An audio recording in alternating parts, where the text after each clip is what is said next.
Morning, everybody. Let's continue our discussion of spinal anatomy. It is now Wednesday, week 9, spring of 2020. We are talking about the spinal nerves of C1 and C2. Remember the C1 spinal nerve, there's no neural foramen for it to go through. So it just leaves over the superior anterior surface of the posterior arch, kind of squeezes between the vertebral artery and the posterior arch. That should be and. Okay. It splits, like usual, it splits into an anterior and posterior ramus. Posterior ramus is important. That's actually the suboccipital nerve. And that's going to supply all the muscles of the suboccipital triangle. C2 sorry, I got a little frog in my throat today. The C2 spinal nerve leads to the first neural foramen, which is between C1 and C2. Right, we can see the spinal nerve here. The C1 spinal nerve is right here. See how it squeezes? This is the posterior arch of atlas. There's the vertebral artery, V3, and it squeezes right through here and splits into a anterior and posterior rami. This is posterior rami splitting into several pieces. Suboccipital triangle we'll talk about here in a second. So, kind of some fun facts here. The posterior rootlets of C1 are interesting. They are super, super thin. In fact, they're often confused with arachnoid granulations. They're so thin. They're also very anomalous. For example, 61% of the time, these rootlets, which usually don't anastomose, they don't connect to anything else. 61% of the time, they actually have some fiber going down to the C2 rootlets, which is really strange. Therefore, the C1 and C2 dermatome often get mixed together. It can be irritated as well by conditions like Chiari malformation. That's where the cerebral tonsil goes through the foramen magnum and pinches on, and it can get the rootlets, can get those posterior rootlets. Tumors of the posterior cranial fossa can do it, or bone spurs or bone tumors coming off foramen magnum can do it. So any pinching there of the spinal cord medulla right at that junction there can cause trouble. In fact, during surgery, they've done some experiments on patients by keeping them awake and doing a local anesthetic surgery and stimulating the posterior C1 nerve roots to see what happens.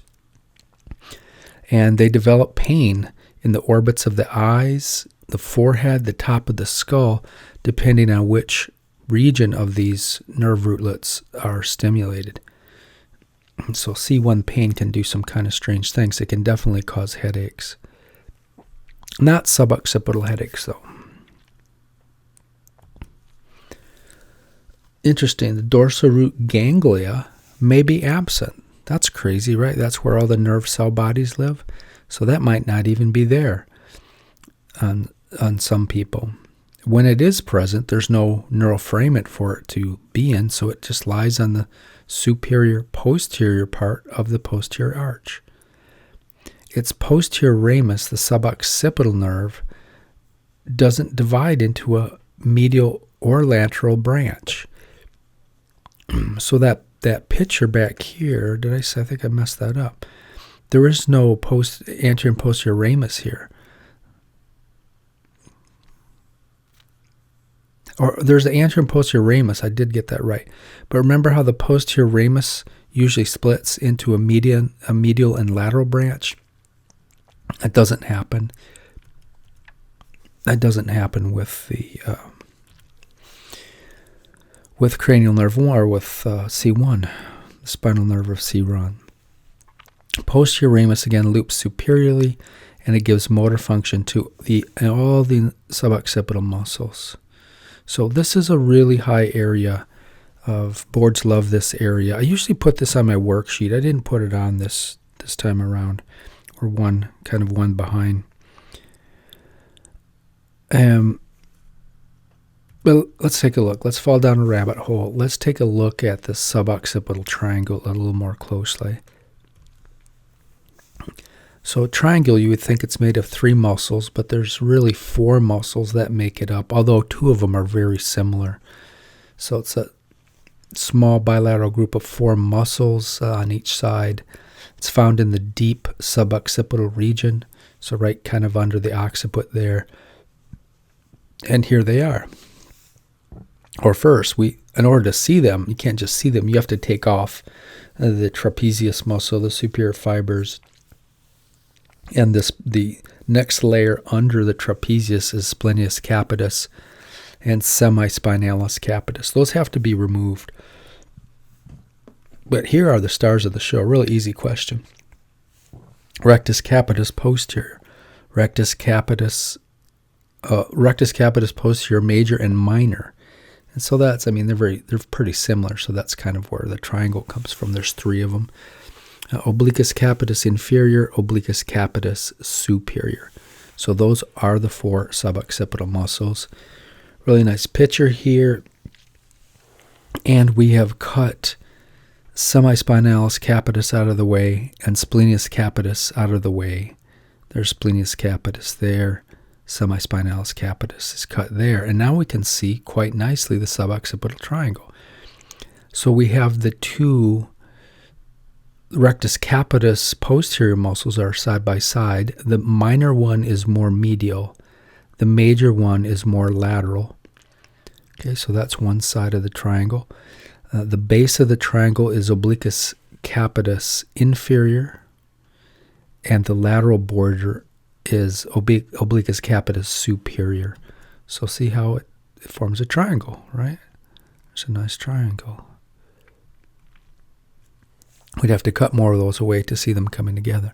Who cares about the dumb triangle? Well, there's some structures inside the triangle. In fact, we can see them right here. Let's do them right now. What's that? Right there. Good. Vertebral artery. More specific. V3 of the vertebral artery. How about this? That is suboccipital nerve. That's the posterior ramus of C1 spinal nerve. And then this is bone. That's posterior arch. Right? So those are the 3 members. Almost guaranteed that will be, and I forgot to put a star on that slide. Let me make a note of that because that's always a question. Who are the 3? What 3 structures are contained within the suboccipital triangle? Posterior ramus of C1. They may say suboccipital nerve. They're a.k.a.s. V3 of the vertebral artery. You got to know your V's. And transverse process of Atlas. Okay. There's some anomalies. Remember we said that the posterior ramus sometimes communicates at the rootlet. Sometimes it also communicates down here with C2 spinal nerve, by having some fibers go over that way as well.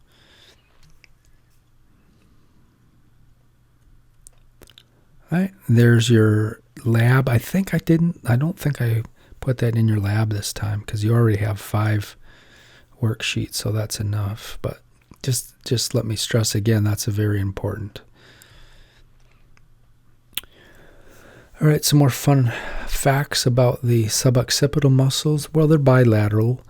The bilateral action is to extend the head backwards, mainly at the atlanto-axial joint. They are all innervated by the suboccipital nerve, a.k.a. posterior ramus of C1.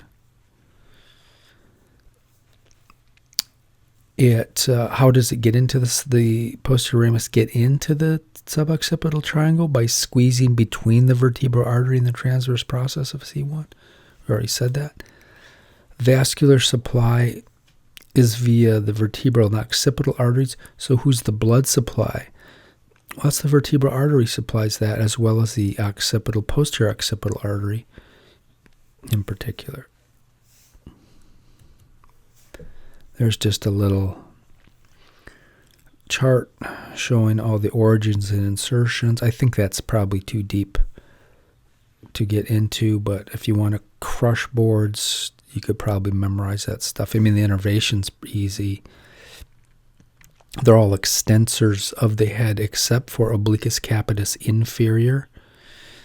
Remember who that is? That's this border right here, number 5. And that makes sense, right? Because it's kind of set up so it can pull on the transverse process here of atlas. It can pull the head to one side, so that's a rotator. I guess these are pretty good to know because they're easy. The rest are all extensors. They help a little bit in rotation, but maybe I could ask that question on the test. Which one of these is a pure rotator? That'd be obliquus capitis inferior. All right, some embryology of the atlas. So it's made from 3 primary growth centers. Remember from histology what those are? Those are little bone factories that create bony structures.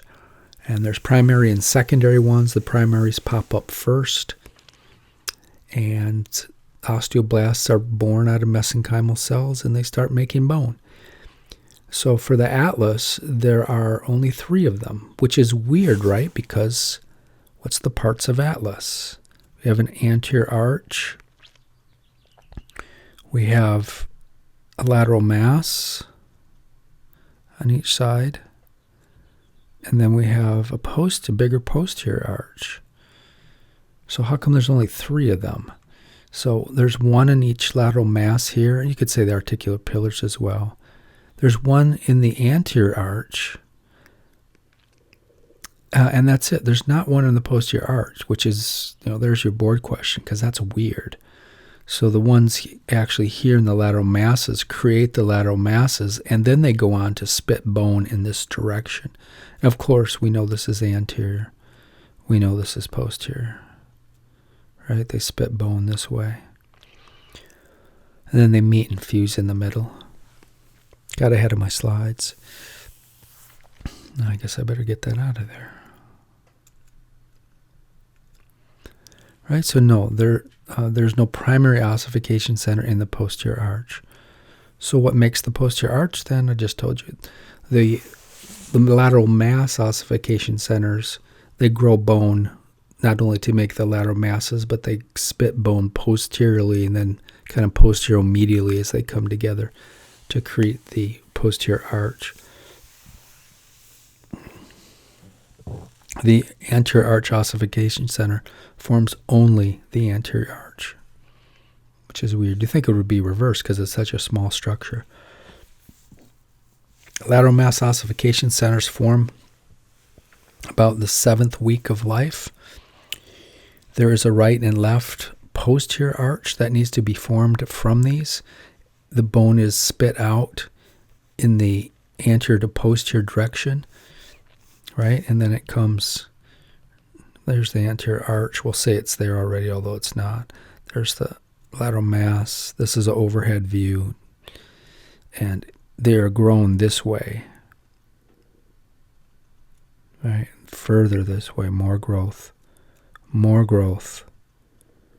And then we have to fuse them together right there. And sometimes that's a problem, right? So the halves usually unite not until about the 5th year, sometimes up to the 7th year of life. I mean, that could look like a fracture, right? If they don't grow together. Looks like we're falling down a rabbit hole. And we are. Failure to unite. So some patients, the posterior arch never unites. And that's going to leave a lucency on radiograph or CT. What's a lucency? Well, if you watch my How to Read Your Cervical X-ray, which you better for the final, I won't forget to put questions on this next one. If you can't find that, send me an email and I will put that link up. I don't think it's up. But if the posterior arch fails to unite, it leaves a black mark which looks like a fracture. That has a name.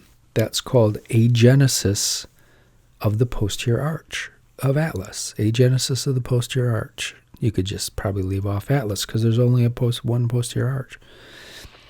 They can look exactly like a certain type of fracture called a Jefferson fracture. In fact, we're going to look at a case of a Jefferson fracture in a bit. Oh my goodness, look at all the a.k.a.s for agenesis of the posterior arch. Some of them are good, some of them are bad. So agenesis of the posterior arch of atlas, agenesis of the posterior arch, posterior arch agenesis. At least they have agenesis. Then we have aplasia of the posterior arch of atlas. Yeah, same kind of agenesis doesn't form, aplasia doesn't form, kind of the same deal. Then we have congenital absence of the posterior arch, congenital nonunion because it failed to come together. And then we have the cleft word. This is usually when there's just a little gap, you use the word cleft. There's a cleft deformity or cleft defect of the posterior arch. Cleft of the posterior arch. Cleft, I need to fix that, 95. I just made these last night. I think I made these last night. And then spina bifida, because it truly, I mean, if the lamina or lamina-like structures fail to fuse together, you get yourself a spina bifida. But, I mean, you really shouldn't use, although some big names use spina bifida, I always think lamina, and there are no lamina. In the atlas has no lamina, so probably not the greatest word in the world. What about cleft defect versus agenesis? Some authors believe you should use the word cleft defect when most of the arch is there and a little gap is there. And we'll look at the difference in a minute. And you should use the word agenesis when a huge piece of the arch is not there, or maybe the entire arch is not there on radiographic analysis. Yoakum uses the term spina bifida. He's a big author. Or is it a she? I can't remember if it's a she or he. But yeah, I just don't think it's the greatest because there's no lamina there. That's the only author that uses it, to my knowledge. Seen it about 4%. Oh, that's a big one, right?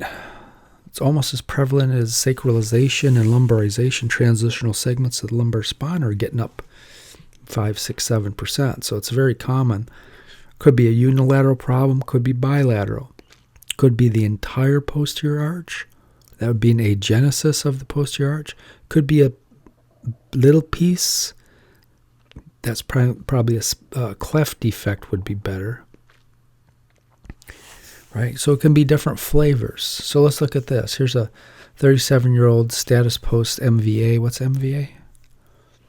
Motor vehicle accident with chronic neck pain. Congenital non-union of the posterior arch is seen. Yeah, see it right there? It's a CT, axial cut. Nice. How's the ADI space look? Looks really nice. There's certainly not a gap at all. What's the number? It should never be greater than that gap, 3 millimeters. Right, congenital non-union, so we have there. You can also see when the ring is not functional, the opposite end of the ring sometimes takes extra stress. And see how white this has gotten here? It shouldn't be. It should be this color right here. So that's called stress shielding. And you can see that in spondylolisthesis, this stress shielding phenomenon. Okay, flexion extension studies were done in this person, and they were normal. There was no instability. How about this one? And then are we looking from yesterday's lecture, are we looking, is this a S to I view or I to S view? Well, first, you can obviously see the cleft defect here, right, where it didn't fuse together. That's pretty cool. Now, are we looking over the top or from underneath?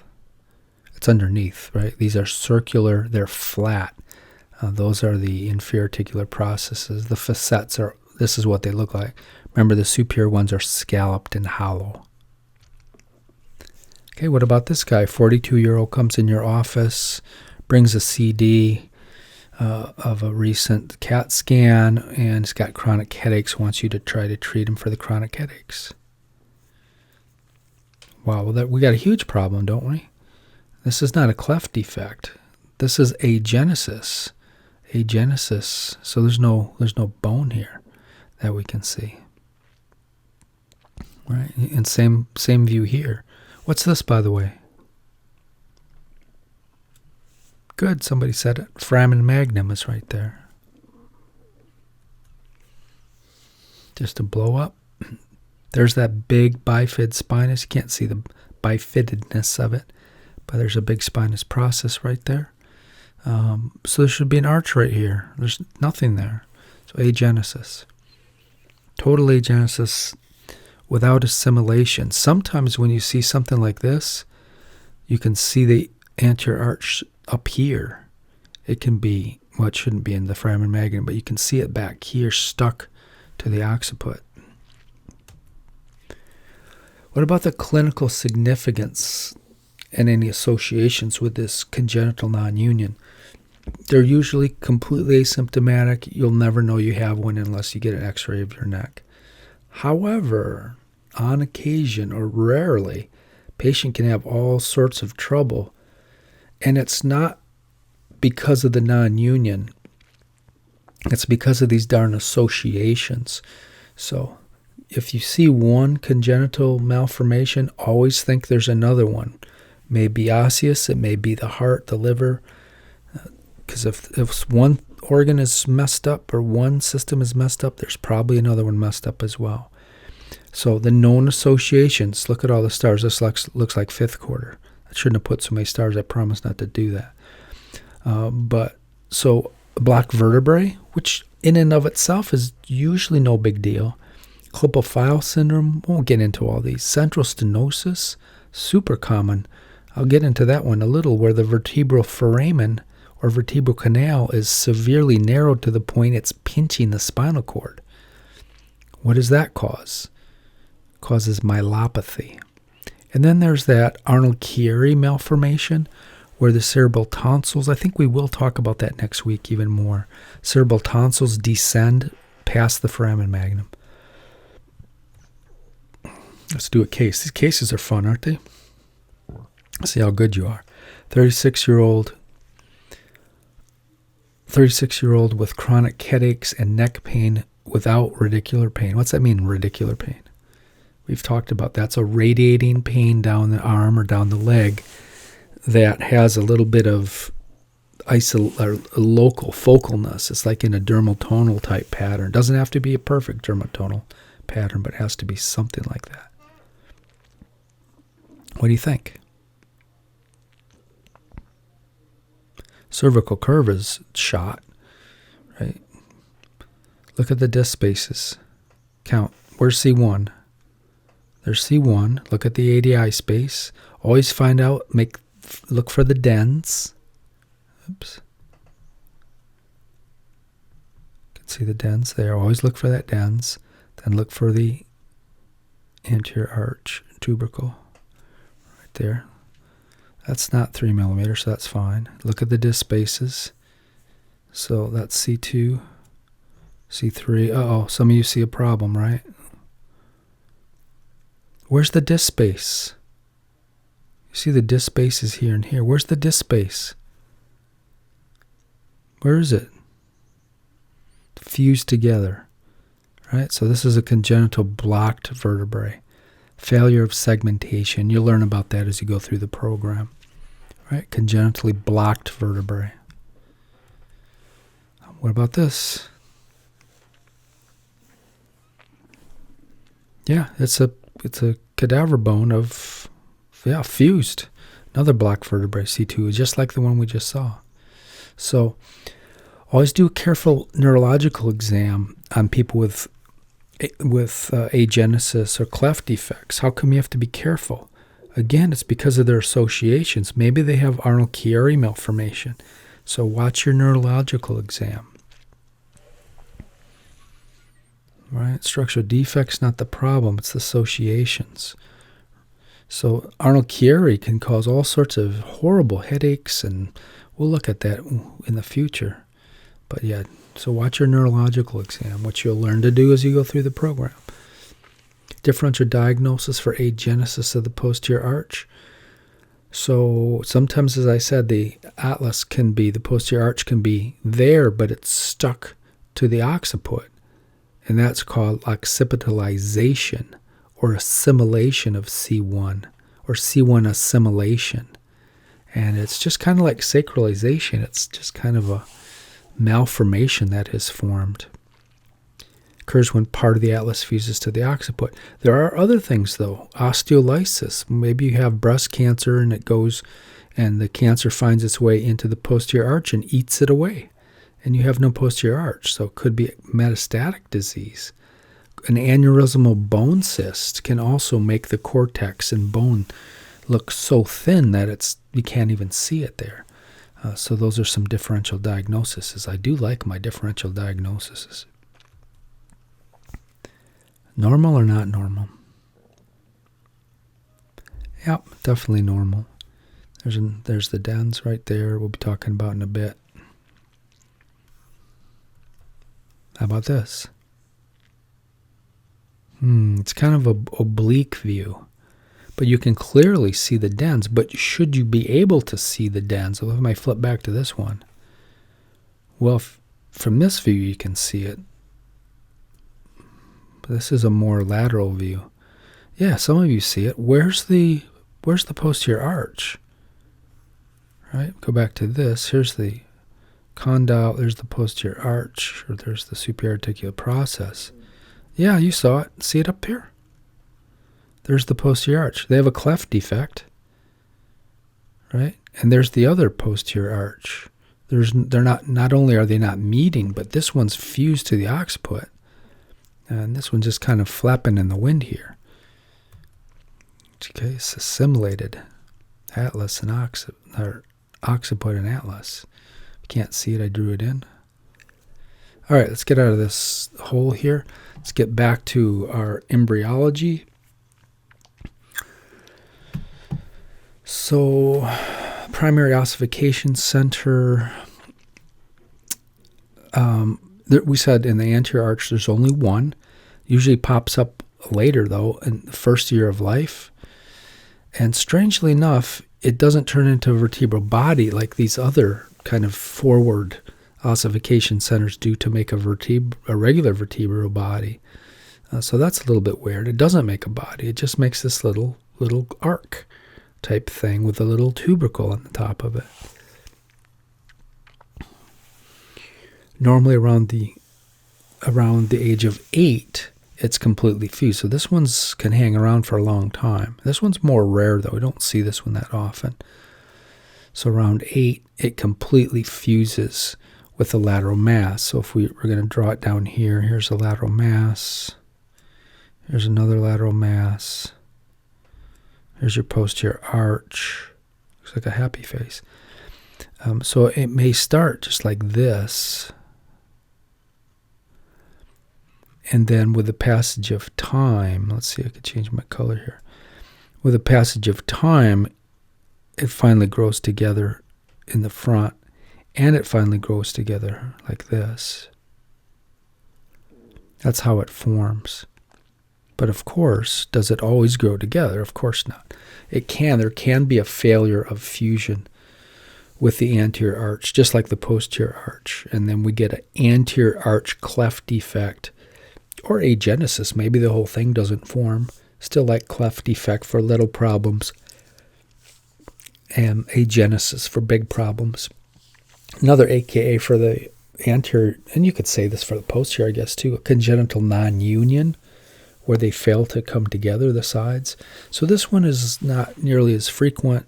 It's more frequent than Marfan syndrome. Marfan's always uses my baseline 0.01. This one's seen in about 0.1% of the population.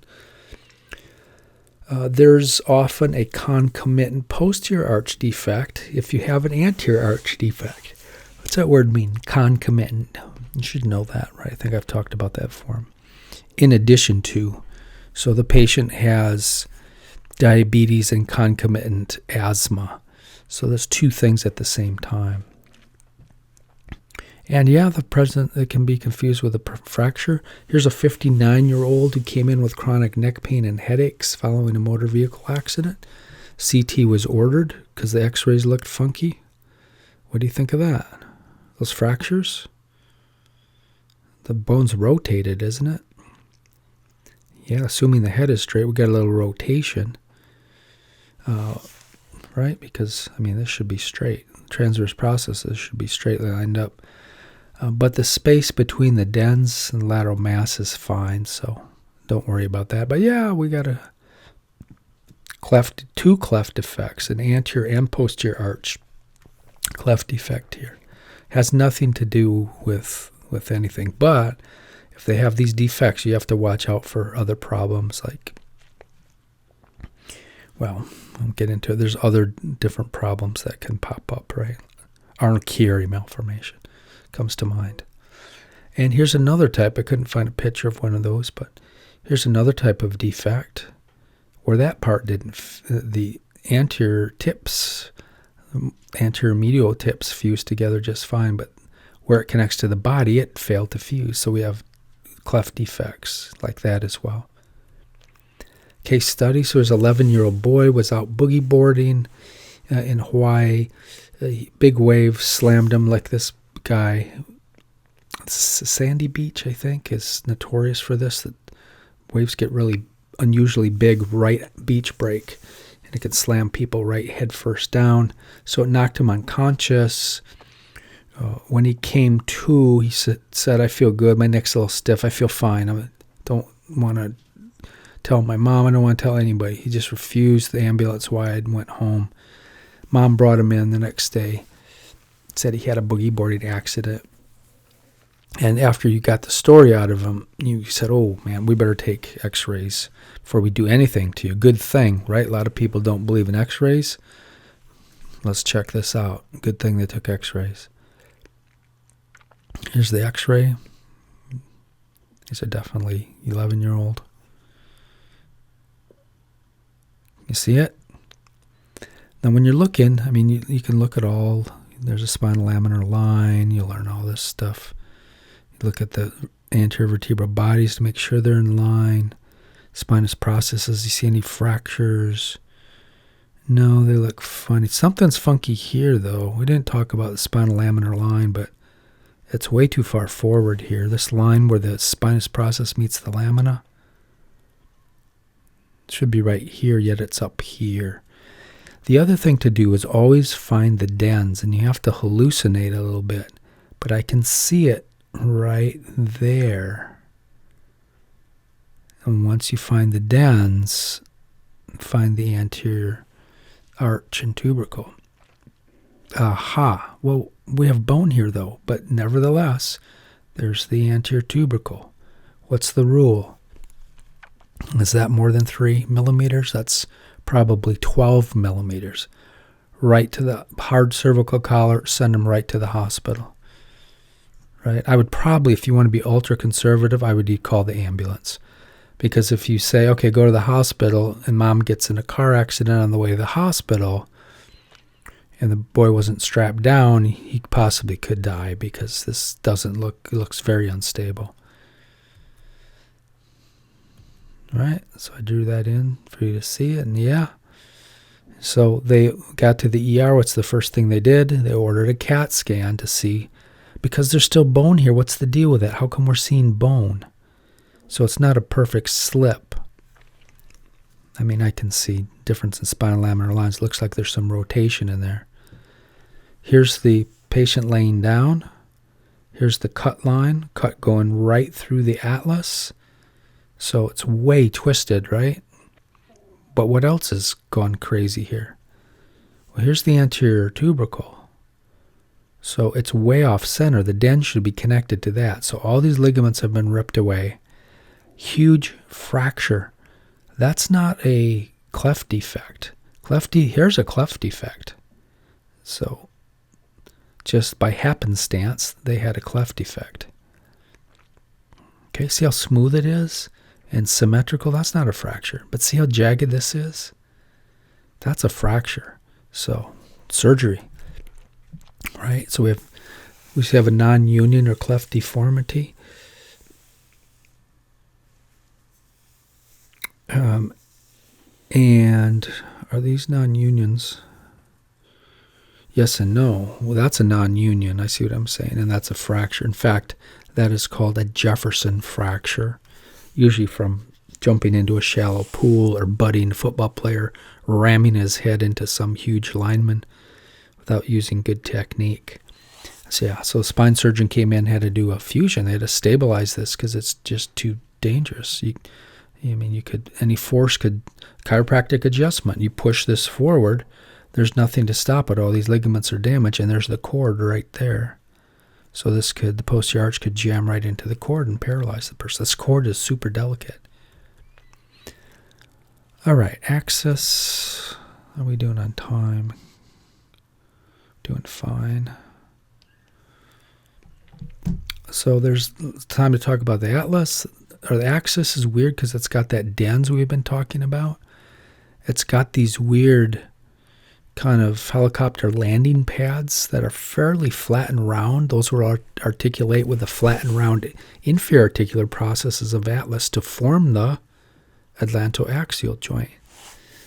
Transverse process is not really double strutted. Well, it's kind of double strutted, but there's not a good anterior and posterior tubercle off these things. Pedicles would be right here. Lamina right here. Bifid, big bifid. You can usually, if you take your finger and run it down, find your EOP, find the back of your head where that bump is, right in the midline, and run it down your hairline. And then kind of stop at your hairline and rock your head, flex your head back and forth, nod yes, up and down, and feel around with your finger, and you usually find a huge bump. And that's the spinous process of C2. But it's got a dens or odontoid process which connects to the atlas, and that's where the rotation of the head occurs, also known as C2. Some old school authors call it the epistrophius, is another a.k.a. for this. And like C1, it's considered an atypical vertebrae. Obviously, it looks crazy looking. There are some really distinguishing features on this. Obviously, it has a peg sticking out of it. It has an odontoid process. Superior articular processes are flat instead of more in the vertical plane, so that's weird. The inferior articular processes are normal. They're in a vertical plane. Transverse processes are weird too, as we'll look at. It's got a gigantic facet right here too. Right? That's where that connects to the facet of the anterior tubercle of atlas, which we looked at last time. Get to that though. Okay, its facets articulate with atlas. It makes up the atlantoaxial joint, as we said. Now, it does have lamina, unlike atlas, which doesn't have lamina. Right, we call this the posterior arch. They're really lamina, but we don't call them that. They're posterior arch because they're so skinny and so different. But these are regular lamina here, right, these regions. So it does have lamina. It has a huge bifid spinous process, a large intervertebral or a large vertebral foramen. It has transverse processes. They have an anterior and posterior tubercle, but they're really kind of compressed together. I don't think they are typical because they don't have those struts, right? There's a picture. I guess it's got tiny struts, but it's not like, you can see the tiny struts here. So it's different, but I guess they say it still does have a tubercle. Let's see. Has an atypical superior articular process, as I said, but the inferior articular process is typical. Here's your practice. I think this is on your lab yesterday, if you haven't figured that lab out yet. And there's all the parts. I think we went through these already, but we can do them again. So there's the facet for the transverse ligament of atlas. Sometimes it's called the groove for the transverse ligament of atlas. You can call it either one. I didn't mark these, but there's two facets up here and here. And those are for the alar ligaments, facets for the alar ligaments. We'll look at those. Superior facet of the superior articular process, transverse foramen, TP, pedicle, lamina, spinous, inferior articular process, body. Okay, pretty straightforward stuff. How about some embryology? Got to do that. It has 5 primary ossification centers. One forms the vertebral body. 2 of them form the articular pillars and the vertebral arch. And then 2 form the right and left halves of the dens. Weirdly, the tip of the dens has its own ossification center that develops later. Therefore, it's a secondary ossification center. So I think I took some of these slides out, but you can get a failure of this to ossify, and looks like you get a fracture of the tip of the dens when it's not. I'm not sure if I can't remember if we're certainly not going to talk about it today. But yeah, so here's the lateral, or we don't call them, they look like lateral masses, but we don't call them that. So there is the articular pillars. 2 of them are there. 1 of them forms the whole body. And then we have 1 on the right and left halves of the dens. This is a really weird region right here. So that sometimes has trouble. We need to fuse this into solid bone. And sometimes it doesn't happen. Same with right here. We get some weirdness right here as well. These ossification centers have trouble fusing this region, as we'll see in a minute. Dens ossification center, so it's 2 bilateral primary ossification centers, 1 on each half. And it usually fuses in the midline by the 8th fetal month, so before birth. The dens does not fuse to the superior vertebral body until a couple years. So the dens has to fuse to this part within a couple years. So it's kind of weird that you would think there would be 4 centers here working, but there's only 2 centers, and the centers are right here. So the place where the ossification centers are is the place that fuses last, and it sometimes doesn't fuse. The dens does not fuse to the superior body until 2 to 4 years. Said that. So the non-fusion line can be visible even up to age 11. You can see this non-fusion line. It looks like a fracture at the base of the dens.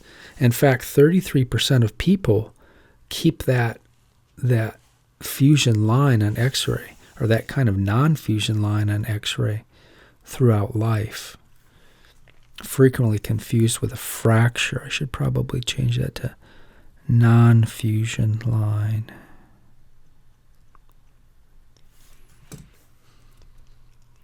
Right? What do you think of this? A 25-year-old came in. This is an A to P open mouth. You can see the lateral masses. This is following a motor vehicle accident. MVA, status post.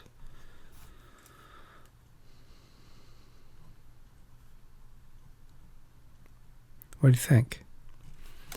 Well, there's the dens. You can see that. You always got to watch out for teeth. Look, there's a tooth right there. So this is actually a tooth line right there. But what about this? See that faint line? Yeah, that's one of those failure fusion. The ossification centers didn't completely fuse. There's some more weirdness to that. I'll show you in a second. But look at the space between here and the space between here. See how that's way offset? They should be perfectly symmetrical. It's not. So bad motor vehicle accident. The patient was unstable. They ended up having a fusion because of that. There's a blow up, and you can see that line quite nicely. Right, there's the odontoid fracture, so you can see this type 2. It looks just like that non-fusion line. Right, so you have to be careful of that. These are odontoid process fractures to the tip there, right at the base of the dens. And this is like almost an avulsion where it rips part of the body right out with it. A strange sort of fusion. So yeah, this is really weird. So even if the dens does normally fuse to the superior body of axis, it doesn't completely fuse solid like you would think. The inside fails to fuse. You only get fusion on the very outside. So if we're to look at an overhead view and we did an axial cut right where the odontoid process connected to the vertebral body, so here's here's kind of the vertebral body here. Transverse processes would be sticking out like that. Spinous would be back here. So you get fusion only in this outer periphery. That's where the fusion occurs. And the center never really turns to bone, but kind of morphs into this weird disc-like material, this type 1 cartilaginous material. And so that's really, really strange. And that happens in everybody. So this is a joint, and it's a synchondrosis because it's non-movable. But it has a name. It's called the dentocentral synchondrosis. Dentocentral synchondrosis. And Cramer does mention it. Standring doesn't, which usually mentions everything, doesn't mention this term unless it was under some other weird term, which I couldn't find. But I looked pretty hard for it. I couldn't find it. So, yeah, that's the dentocentral synchondrosis. It's a little makeshift disc, kind of like the disc between the coccyx and the sacrum. And, yeah, there it is. Okay, the dentocentral synchondrosis. And an MRI, now you can't see this on X-ray usually, but an MRI you sure can. Here's a mid-sagittal slice, and you can see. So that's not a fracture or anything, but that's a little bit of a disc. And we can see we have, if I change my color, you can see we have nice solid fusion around the outside. Alrighty. Some more fun facts about the dens. It's sometimes described as a conical structure. That means like a cone-like structure, just so you know that word.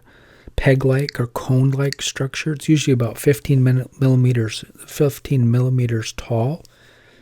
Normally projects straight upward from the body. Right, so here's like the body. This is not going to be good, but it usually projects straight up like this. Right? But it doesn't always. Sometimes, let me change back to my other color. That red is pretty, what's the word, loud? Sometimes it can tilt forward. Sometimes it can tilt backwards. Maybe not that. That's a little extreme. But it doesn't always project straight upwards like that. There's a nice picture of the dens, and you can't see it, but there's that subdental synchondrosis would be in this region here. But remember, that would only kind of be happening in the center here. Maybe not even that much. The posterior surface, as I've showed you, has a groove. Really, it's more like a facet, even though the authors call it a groove. I think of a groove as something deeper and more narrow. It's definitely more facet-like. Nevertheless, they call it a groove for the transverse ligament of Atlas. And that groove, strangely, is covered by articular cartilage, and it forms a real diarthroidal type joint with the transverse ligament of Atlas. That's not a mistake. So here's an example where a ligament can actually form a joint with a joint capsule and synovial fluid inside of it. So that's like the strangest thing in the world, isn't it? Crazy. Never heard of anything like that before. Top of the dens also has two facets for the apical ligaments. I'll introduce you to Mr. Bill here in a second, a famous character back when I used to watch, 16 years old, watch Saturday Night Live. I remember seeing Mr. Bill for the first time. It was so funny. Maybe it's not as funny in this day and age, but back then it was absolutely hilarious. The groove for the transverse ligament of Atlas, there's a horizontal groove or facet on the back of the dens, as we said, and it connects with the transverse ligament Atlas, and that's called the groove for the transverse ligament of Atlas. Super, super important for stability, and technically it's the transverse portion of the cruciform ligament. So they could say this groove is for connection with the cruciform ligament, but really it's for connection with the transverse portion of the cruciform ligament. transverse ligament of atlas, a.k.a. is transverse ligament, or transverse ligament of atlas, or transverse ligament. Ligamentum transversarium is another one. It's getting a little cuckoo, though. You know how those Latin words, they like to twist things around. Strangely, when the ligament meets the groove, it forms a real synovial joint, as I said, and it's even classified. It's a diarthroidal joint. It's classified as a pivot joint or a trochleoid joint. Trochleoid joint. It's hard to say that correctly. And yeah, true diarthroidal joint. Right? You can see it, right? Huge. Does that look like a groove to you? No, that looks like a big facet joint to me. You can also see there's the facets on the top of the dens for the alar ligaments. We haven't talked about those, though, but next time we'll get to those. Right? Oh, jeez. Didn't have to draw him. Oh, no, it's Mr. Bill. Oh, there's Mr. Bill. Oh, no, he has this voice. You got to look him up on YouTube. But Mr. Bill's show, Mr. Bill, this is a clay figure. He was the star of a show back in Saturday Night Live. There was some contest to send in the funniest film, and it was like a Super 8 film. You guys don't even know what that is, but it's real choppy looking, like old school movies. And this guy sent this film in. It was so funny. I think he did 5 more series on Saturday Night Live, and then they actually hired him to work on the show. So it's a great story. He's on YouTube, so you can check him out. He gets destroyed. It's not for kids probably to watch, but you name it, Mr. Bill's been there. He's been launched by a rocket. He's been ground up by a lawnmower. I mean, it always ends terribly for Mr. Bill. All right. But you can see, these facets kind of look like Mr. Bill, right? Now, what about if we look at layer number 2? Remember, we looked at this last class. There's the cruciform ligament. There's the transverse ligament of atlas. Those are the accessory atlantoaxial ligaments there, not to be confused with the alar ligaments. But where's Mr. Bill? Mr. Bill is right behind there. So that's where the dens would be, and there's the alar ligaments would be. I mean, this is a little incorrect, the drawing. They're not this wide, the alar ligaments. But yeah. All right, here's a cut through the base of the dens, and you can see that, sure enough, that red is a synovial lining. And the same deal is up here with the facets, the facet for the dens and the facet for the anterior arch. So we have a synovial fluid in here. And everything is strange, right? Since when have you seen a diarthroidal synovial joint that doesn't connect 2 bones together? Here's a case where it does. I mean, the argument is made, well, it's connecting the dens, which is bone, so it's connecting. This one could be argued. It's connecting the dens, which is bone, to the anterior arch. But what about this one? This is not bone, so this is a really weird one, as I've said a million times. Yeah, so here's an anterior A to P view. And yeah, this is what connects to the anterior arch of atlas here. You can see the big facet quite. Now, why don't they call this a groove? I mean, it looks the same. Doesn't that look the same as that? They just look like facets to me, but what do I know?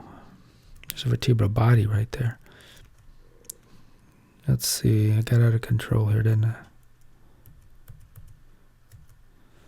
All right. Anyway, let's see. So we have superior articular surfaces, which have these flat, round structures for the inferior articular processes of atlas. This is a true diarthroidal joint, but it makes up the atlantoaxial joint. And yeah, we talked about the ADI space, atlantodens interval, never greater than 3. We talked about that. There's that facet for the anterior arch of atlas. Pedicles of atlas are short and stout. Superior surface is covered by part of the superior articular facet. The anterolateral surface is deeply notched by the vertebral artery.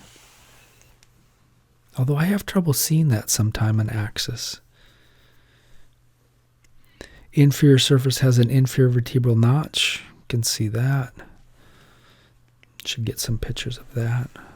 Ordered a new camera, but the rioting, yeah, we got rioting going on now because of police brutality. They killed somebody in Minnesota, and all hell is broken loose. So my camera is stuck. Camera came from New York, and it's like on a 2-week delay. I don't know what happened. But yeah, calm down out there, people. Anyway. Notice how the facet, superior articular process. So we got a little overhang is the point here. So this is our helicopter landing pad, and it actually overhangs the pedicle a little bit, which is weird. This, of course, is lamina. What's this? Inferior articular process. Okay. Transverse process of axis. See, it has a rounded tip, so I don't know how it can... Cramer says it has an anterior and posterior tubercle, but it is a rounded tip, which is more like a posterior tubercle. Some say a small anterior tubercle may or may not be present, so it's a little confusing about that, but it's definitely not a normal double-strutted transverse process. There is its transverse foramen or foramen transversarium is directed laterally. It's really strange, right? And that causes the vertebral artery to do a crazy U2, kind of a weird twist above that. Not as bad as the twist when it comes out of atlas, though. Remember, this is part 3 of the vertebral artery is born once it passes through that transverse foramen of axis. The body gives rise to the dens. The body is kind of weird, the posterior part of the body, because it's connected to it's kind of the transition zone between the posterior longitudinal ligament and the tectoral membrane, which is kind of a thin continuation of the posterior longitudinal ligament. So that's kind of weird. Here is the anterior portion. I should make a note. I probably should have showed you 256 show posterior. C2, so you could see that. This is just the body. Maybe I'll do it in the next one. No. Okay, well, that's enough, I think. This is a big section. Let's save this for next week. All right, see you guys in the next video.